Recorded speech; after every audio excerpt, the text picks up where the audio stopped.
Welcome to Black Eagle Space. This is Hema Chandran, called Hema. In continuation with the previous video, we have with us Mr. Ananth Ramakrishnan, Principal Officer and CEO of Enzyme Insurance Broker Private Limited.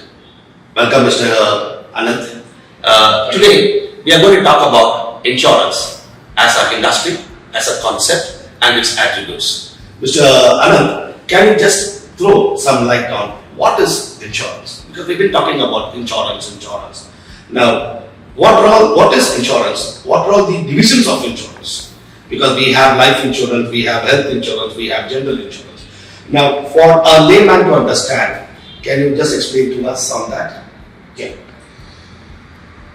Hema, insurance in simple terms, it's a mechanism in which large number of people pool in their resources to support the unfortunate few in case they incur some losses. And an insurance policy is a legal agreement between an insurance company and the insured. As the insurer agrees to provide the financial coverage in case of a loss, and the insured accept to pay off the premiums on regular intervals so that the agreement is kept alive. An insurance policy pays only for the covered term, and it only compensates the financial loss of the insured. I would like to re-emphasize, the emotional loss can never be compensated by an insurance policy. The insurance policy compensates only the financial loss of the insured. Okay. Well, so when you actually say that compensating the financial loss, does insurance policy pay the entire loss of a person? See, even though the purpose of an insurance policy is to make good of any loss, but the answer to your question is partial yes, because the settlement of a claim depends on a lot of factors, including the policy wordings and what you are covered for. And to understand in detail, we need to understand the types of insurance policies. Basically when I talk about insurance, it's a legal contract. So there are two types of insurance policies. One is an indemnity policy, the other one is a non-indemnity policy. So what do you mean by indemnity and non-indemnity policies? Yeah. So indemnity policy is something which compensates. Okay. An indemnity payment is one which intended to compensate the insured in whole or part. Okay. Of the pecuniary loss. Pecuniary here is the financial loss, what we talk about. Or a non-indemnity policy is a payment of a predetermined amount, that we call it as sum insured, upon proof of any specified event which has happened, which is covered in the policy. Okay. Whether or not there is any financial loss, whether or not there is a pecuniary loss. So if I have to give you examples of the types of policies, most of the liability policies are contracts of indemnity. However, a life insurance policy is a classic example for a non-indemnity insurance. Mm-hmm. Okay. Now, when you say this is a contract, now there should be some principles on how this insurance. So, what is the principles on which this insurance contract work? Okay. See, we discussed earlier also, insurance is something but a promise. Correct. An insurer gives a promise to the insured that in the event of any loss, I will back you up financially. And the insured promises to pay the premiums on regular intervals so that he sustains the coverage continues throughout the policy. So when we talk about promise, there is something also comes behind that which is good faith. Okay.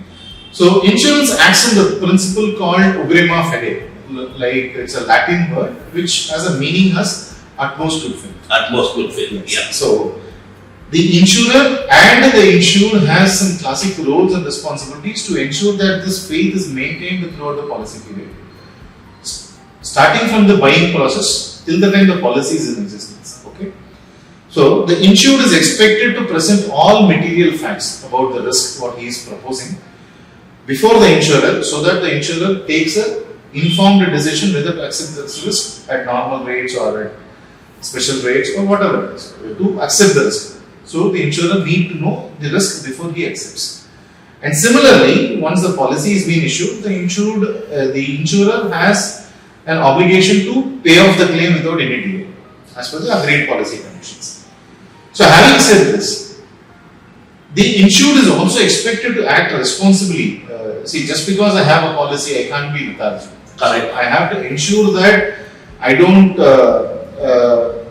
venture into any risky activities so that there is a claim which gets triggered.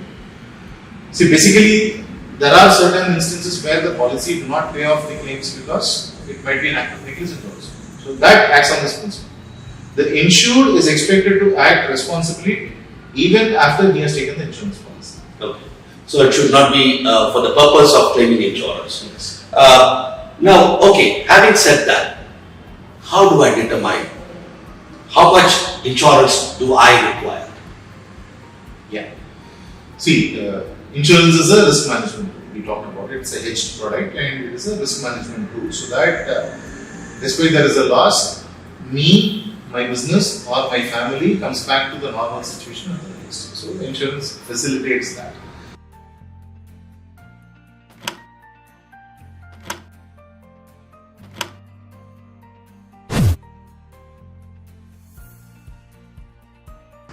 Point number one is I need to understand what is the amount of insurance I might require. What is the amount of financial loss I might incur due to certain specific activity. Okay. So having said that insurance is a risk management tool, one person need to sit and do a proper analysis of this risk assessment. So it may be life insurance or it might be a general insurance policy. Like I need to understand the fixation of IDV or the sum insured. So IDV here is an insured declared value, which is a common term used in general insurance. General insurance. Or the sum insured, like to what extent the risk is covered. So to that level only the insurance company is liable to pay off the claims. So the onus is on the Okay. The onus is on the insured to understand what amount of risk he might be into if there is any specific event. And going forward, like out of that financial loss, what he might suffer because of payment, to what extent I can retain the risk. So I will retain that amount of risk and rest I'll pass on to the insurance company. So that particular in the transfer of insurance, like the insurance company is liable to pay off only in excess of that amount what you can retain. So every policy has got something called as a policy excess.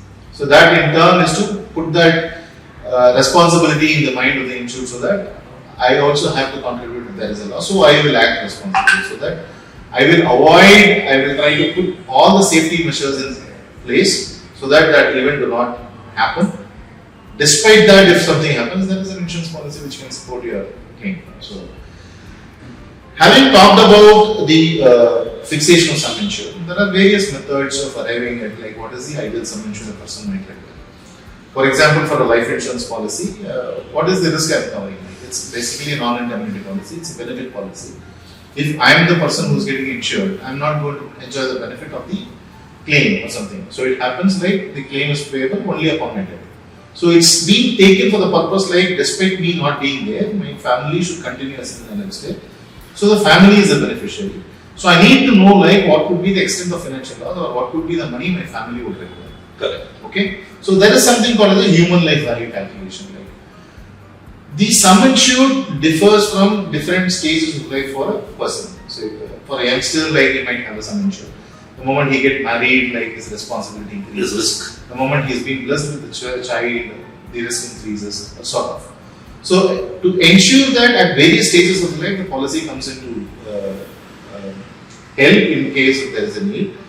There is a human life value calculation which helps to somewhere arrive at a closest value of the sum insured which I might require. And it's going to be a regular exercise also. It's a good practice, like every year you do that, or at least once in 3 years I revisit my insurance policy in case if it has to be upgraded, it has to be done. Similarly for general insurance or for business, like where we cover anything apart from life, like maybe the assets, like for business it might be a building, like plant and machinery, the assets, the employees, like whatever it might be. So there is an asset valuation exercise which every company might be doing every year. If not, it's advisable they do it so that they arrive at a proper valuation of their assets. So and that can be taken as a sum insurance. So as you said, currently people generally take life insurance or could be general insurance or a health insurance either on obligation or for tax angle. So you advise them they should actually find out what exactly is the risk exposure as an individual or as a family man or as a businessman or to the business what they have, and accordingly take the help of a right financial advisor and insure themselves. Is that what you say, Mike?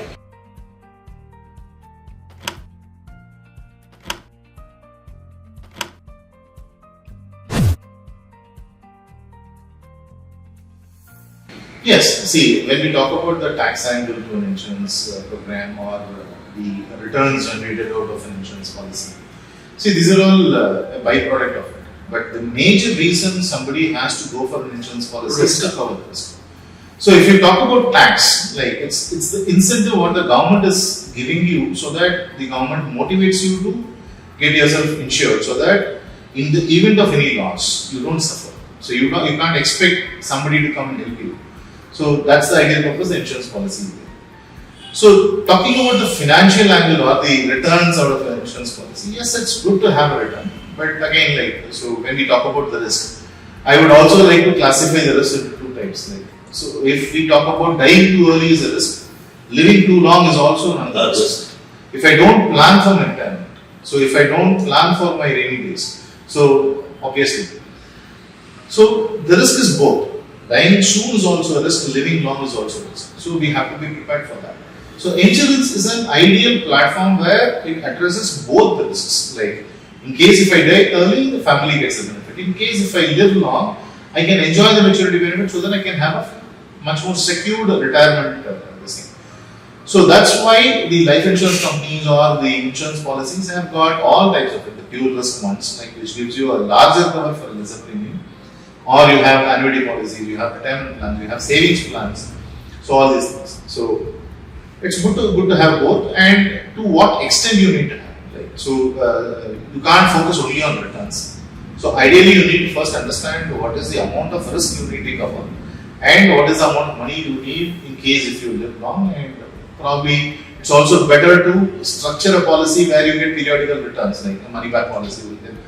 So which can support a maturity benefit at my child's education requirement, my children's marriage, all these things. Like so, it's a long run process, a very important process to undergo for everyone before going for insurance, to do a proper financial analysis, to understand what would be my requirement at various stages of life. Also covering life in case something happens to me early. Correct. I think the latest corona effect impact had actually given opening in people's mind in terms of why an insurance is important, either in health or life or even in terms of business also. Now, having said that, can you just throw some light on the differentiation of insurance, which means life insurance, general insurance and health insurance? Yeah. See, basically there are broadly two types of insurance. One is a life insurance, the other one is a non-life insurance. So when we talk about life insurance, like it covers a life. So it covers a person upon death. So either natural or accidental death, like whatever it is. In case if the breadwinner of the family passes away, the family is deprived of his income, this insurance policy supports that family so that they don't have the financial burden. So again, I say that the economic, emotional loss can never be compensated. Correct. But the economic loss can always be compensated through a proper insurance program if the person is opted for. Anything apart from life, so that is being covered under the non-life insurance part of it or the general insurance part of it. When we talk about general insurance, you have different requirements, and insurance is a concept which keeps evolving. So when we talk about a business, like the business requires protection.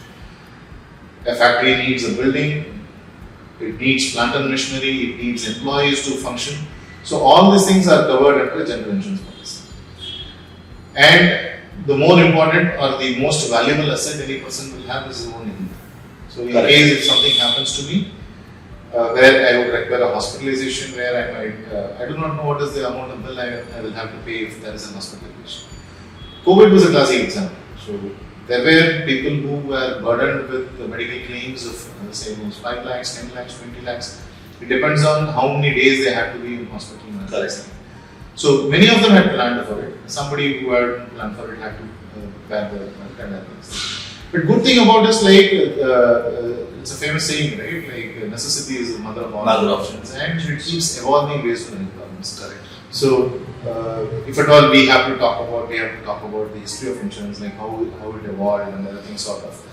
So, actually, like the traces of insurance is being in the Manusmriti also, like group of people who have pooled in their resources to support the bereaved family financially. So it's been there. Yes, it's been earlier there. days also. Yeah, it's been there, like sort of.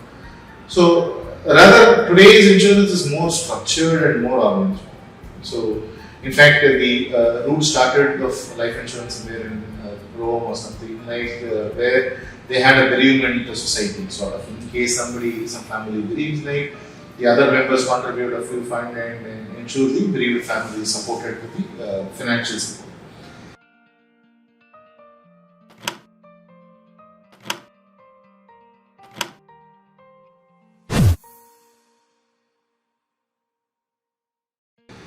When we root back to the general insurance evaluation, like it started in a coffee house, you know, so the Lloyd's coffee house was something like where the traders used to meet. Like in those days, like the common transport was only the water transport. So out of, say, for example, if 10 ships leaves on a voyage carrying all the materials and commodities, so out of 10 ships, like say 4 ships might sink because of bad weather, and 6 ships reaches.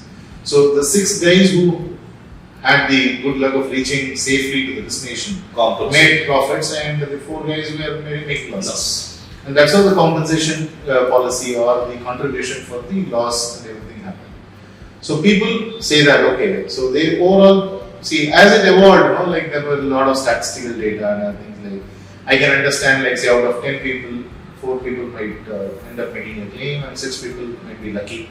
So if what is the amount of money I can collect so that 4 can be compensated. If not on the profits, at least for the raw material cost and everything, so that I put back to my normal business action again. So that is how the evolution of insurance happened. So in India today, it's again not only in India, across the world, insurance is always an evolving subject. So when there is a necessity. So again, I'm taking the example of COVID, where there was no specific COVID-specific policy. So when the entire country was suffering from losses for hospitalization and things, like the insurance industry came up with a specific policy for COVID. So it covered all COVID-related hospitalization, like it covered all the PPE kits, consumables, all these things. So there was a requirement which the regulator bounced back with the solution also. So insurance is always an evolving product, and it depends on the market requirement. So whenever there is a requirement for a particular crisis, an insurance product is developed. Yes, and that's what I said. No? Like in our discussion earlier, also the regulator, the industry, the government is all ears now to understand what the insurance platforms.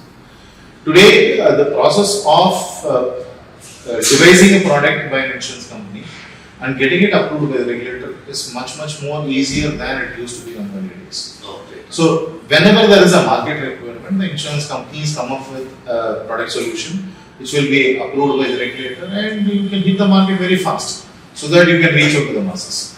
So the evolution happens very fast, and so is the solution what the insurance companies can also offer, so that the society benefits. Very good. Now, having said that, now if a person has to buy an insurance, now he buys it directly from the company, probably it is represented through agents and direct sales team. Now, brokers. What is the role of brokers, insurance brokers in insurance industry? What is the advantage of a person or a company picking up a policy from a broker? Yeah. See, for benefit of penetration, there are different distribution channels which any company would require. Banker, Everything. direct sales, agency. So there are different distribution channels which are available in any market basically. See, when we talk about insurance, the most common distribution channels are like agents. Whom we hear day in day out, and in fact more agents are like one and family members sort of, like they know their customers very closely. And the second thing is the corporate agents. So the banks and other things, they will fall into that structure, and where they deal with financial products, they offer solutions for clients. Insurance is also a proper solution which they can offer. So they are categorized as corporate agents. And then the brokers. And there are few other intermediaries who support the insurance mechanism, who are surveyors, like who are third-party administrators. These are all different segments of insurance servicing. So the insurance company needs these people to distribute or to service the requirements of the clients. When we talk about agents or corporate agents, like they represent the company. The basic difference or difference between an agent and a broker is that an agent represents the company. One company. One company. And a broker represents the clients. So if you are a client, so as a broker, I will help you understand what your risks are. Like I will help you understand what are your requirements.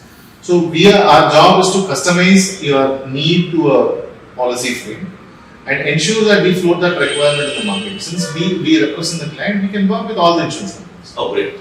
So of the all 58 companies we were talking about, life and general put together, as a broker, we can work with any other company. We don't need to take separate licenses from separate companies. IRDA issues us no license. We are reporting to IRDA. The licenses are issued by IRDA. So our job is to structure an insurance program, ensure it is being properly framed as a policy, ensure it is being properly implemented into the policy document, and ensure we get the proper service. And a broker is a person, like it's more or less a corporate. So even though as an individual I can apply for a broking license, the application or the structuring of a company need not be that private limited or a public limited company. I can be an individual, I can be a partnership company, I can be a LLP, it can be a private limited company or a public limited or publicly listed organization also. So, but only thing is, like a broker is expected to be more structured in terms of understanding the product. We have the entire functions of this thing. So it's the advantages, like a broker work with all the companies, we can understand the risk better. So obviously when I'm working with all the 24 or 25 companies in life and say 34 35 companies in general, obviously one company has to give the most competitive advantage. So the understanding of the risk and to get the right solution from wherever it is available is much more easier. So, if I could sum it up, agent or a corporate distributor represent one single company, whereas insurance broker represent not only all the life, but all the general insurance and also the standalone health companies. And the distribution channel, other than a broker, reports to that particular company, whereas the broker reports directly to IRDA, just like an insurance company, and is being audited and monitored and structured by IRDA. Am I right? You are right, but there are some latest regulations which very recently has come that corporate agents can work with 9 companies now. Like so, when you mean corporate agents, it's the banks. It's mostly banks. Like there are a few non-banks NBFCs also will be there. Like so, we define the term as corporate agents. Like there are certain qualification regulations, and corporate agents are also licensed through IRDA. Like okay. So they get licensed through IRDA. So as a corporate agent now, I can work with 9 different companies. So that gives a little more advantage than the earlier this thing.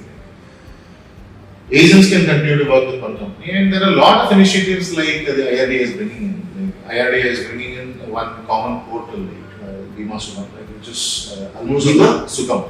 Bima Sugam. Like it's going to be a platform in which all the insurance companies can offer their products there. The insured or the prospect can go into that and find out the better solutions. Mm-hmm. So he can change agents in between all these things. These are all things which are coming up. So that's what I said. Like there are a lot of exciting things which are. So precisely, we can say IRDA is now more customer friendly. Always. So they had always been customer friendly. In fact, their priority is to ensure policy protection, policy holders protection, and they are well in this thing. Like they are very proactive nowadays. Like a lot of changes are coming in. But having said this, like you are right, the agent reports to an insurance company. A broker is an independent organization which are subject to IRDA audit, and the license is issued by IRDA. with all due respect and credits to the agency which has been contributing all these years. And this is one more line of business which is even more structured, I would say, rather to offer solutions. Great. So thank you very much, Mr. Ananth Ramakrishnan. You have thrown a very big light onto the insurance industry and how it works and how it functions.